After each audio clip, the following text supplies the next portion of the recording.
Now, protests on the campaign trail are obviously nothing new. I've seen one in every previous election I've covered. But in every one I've seen before, the leader on the stage tries to lower the temperature, not raise it. Do you ever consider whether you should be trying to lower the temperature when these protests erupt?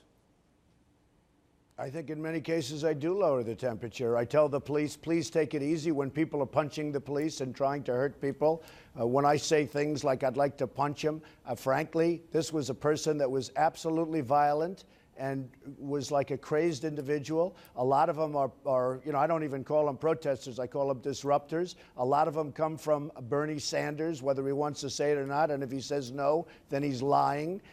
Bernie Sanders, they have Sanders signs all over the place, and they're made by the same people that make the regular Bernie Sanders signs. They're professionally made.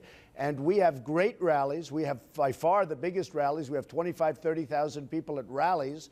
And out of that, you've had very little problem. And then what I did with Chicago, and I could have gone, it would have been easier for me to go and make the speech, and you would have had a clash because you had professional disruptors, thousands of them, from Sanders and to a smaller extent, Hillary. Hillary doesn't have very much fervor, I will say that, and so people don't care that much. But you have Sanders disruptors going over there. You had heirs there. You had a lot of people there that I don't think is so good to be there. And I'll tell you what, I think what I did, and I've gotten a lot of credit for it, not from CNN. I watched John King this morning. That was a total kill job, the entire show. I was amazed at that show. It was like a total kill. But I'll tell you what, I've gotten a lot of credit from other networks, not from CNN.